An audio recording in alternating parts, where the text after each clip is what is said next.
Ambiri mwa ife tikudziwa kuti wapampando bungwe la Malawi First the People First Boni Kalindo pa 20 June 2024 adamangidwa ndi apolisi kusalima powaganizira kuti aphwanya malamulo akagwiritsidwe ntchito kamakina intaneti komanso masamba amchezo amene mwachidule pa Chingerezi timangonena kuti ma cyber laws. Ndiye ndithu anali mchitokosi cha apolisi kuyambira 20 June mpaka dzulo pa 25 June pamene ndithu atulutsidwa pa belo kuti mlandu wawo umveke. Ndiye patakali pano Boni Kalindo atulutsidwa.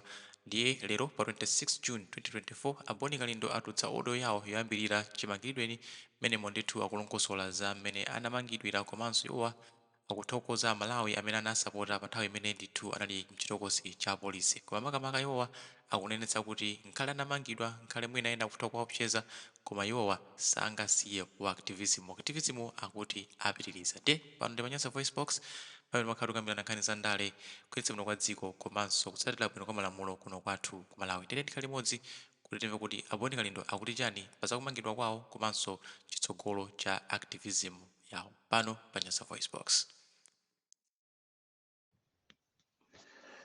Utenga wanga walero pa 26 June 2024 ukupita kwa President Chakwera komanso boma lonse la Tonse Alliance.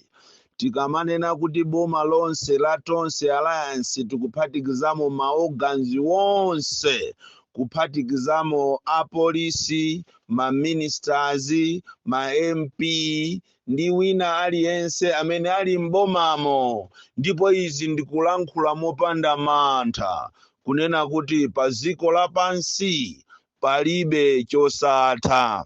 Taonapo ife atsogoleri amphamvu pa dziko lino lapansi, koma ena mwa iwo mphamvu zawozo zidatha. Muzakalipeza dziko kapena mtsogoleri oopseza anthu, omamanga anthu, kapena muzakalipeza dziko limene ndi la democracy komano lomaopseza anthu ndikumamanga anthu, ndikufika saizi yomamanga azibusa, muziwe kuti boma limenelo lili about to die. Boma limenelo lili about to be finished. Ndipo izi ndikulankhula through experience, and it is a fact kunena kuti palibe boma limene limachita survive through intimidation. Akutati kuli mwana wina amene walembedwa ntchito yomachita haki mafoni a anthu. Pali mwana wina amene akumachita review zimene anthu akukambirana, akumapereka pakana manambala a anthu. Ndikufuna kumene uliko ndi aboma anzako iso ichite review nambala imeneyi kunena kuti Boni Kalindo the DC, president wa anthu osauka woyamba kuno ku Malawi, leronso wabwera ndi nambala ina afuta aboma. Atatenga manambala anga, atatenga mafoni anga awiri sopano. Ise donation itu ndikumachita donate kuboma ku area sate mafoni, kuteko panopa ndachita donate mafoni awiri kubomako. Ndiye ndafunanso iweyo mwana iwe kuti uchite review so zimene ndikulankhula zimakamaka nambala imene ndikulankhulirayi.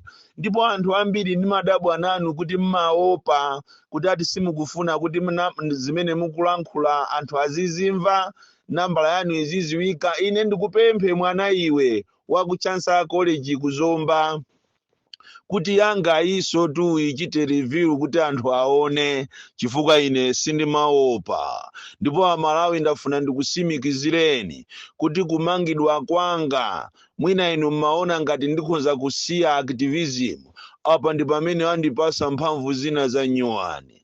Ndipo ndikondwere kwambiri apolisi amene munandimanga, kuyenda nane kuchokera kusalima kupita ku Lilongwe, kuchoka nane ku Lilongwe lachisanunso kupita nane ku Dwangwa, kukandisiya kumeneko pakana lolemba. Ndaona zambiri mundende, ndaphunzira zambiri.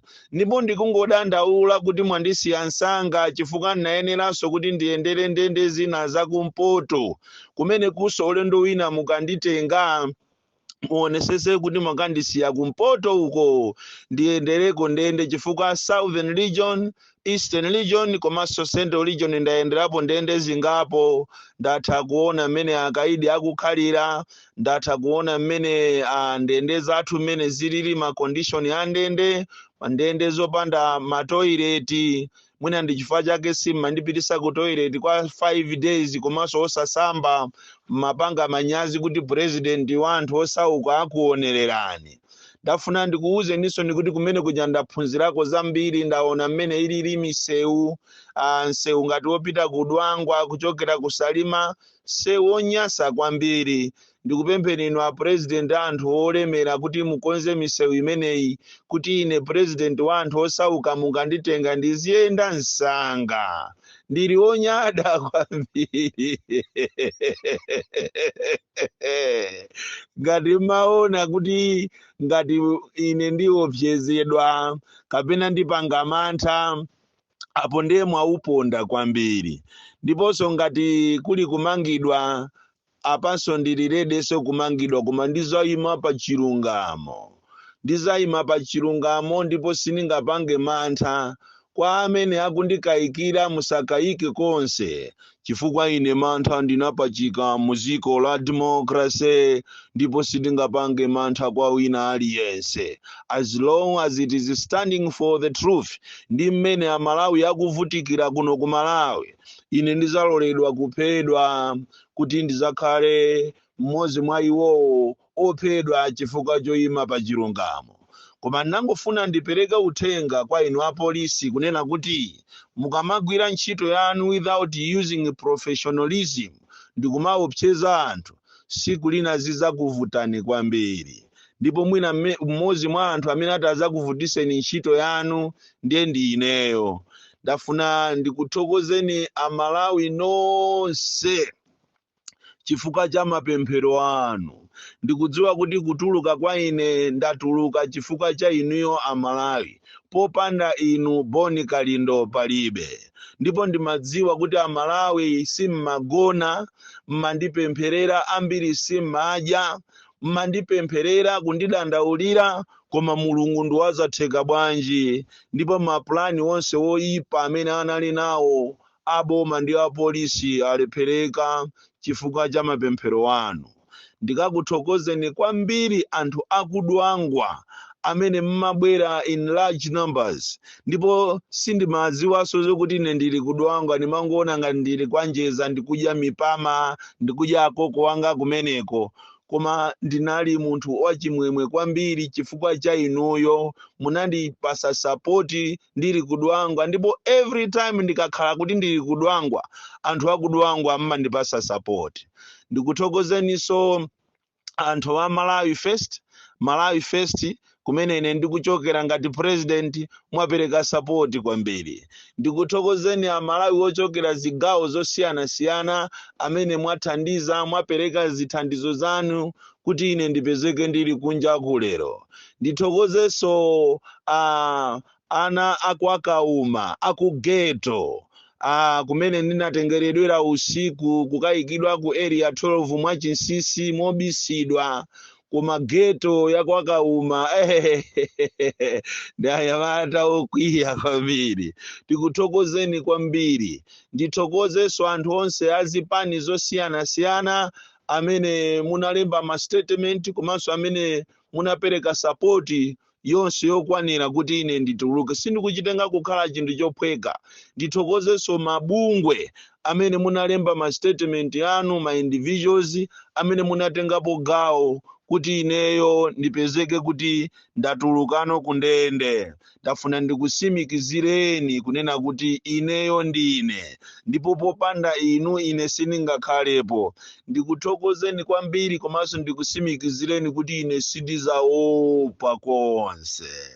Ndizayima pa chilungamo, ndipo ikakhala nkhani yophedwa ndipo ndilirede kuphedwako, koma musayerekeze kapena kuganizirapo kuti ine ndikhoza kuopa kapena kusiya kupanga activism chifukwa ati cha polisi.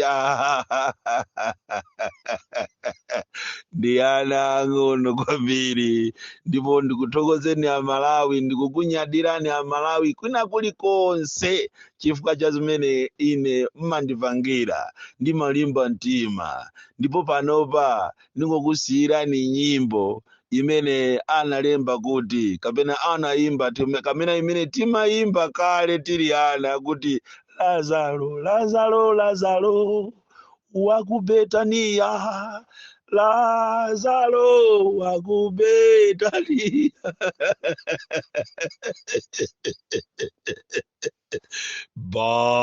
Balikalila the DC mwana wopya kwambiri amene wazunguza boma la President Chakwera ndipo sakugona nane. Chaka chino ngati wina wake sazimangirira, ngati wina saziombera ndikukayika, ndipo wina akumalephera kugona kunyumba kwace, akumati akazuka usiku akumapita na abwebweta. Kodi tumizimu ndiyoopsa tumizimu, mzimu ukakwiya wakwiya.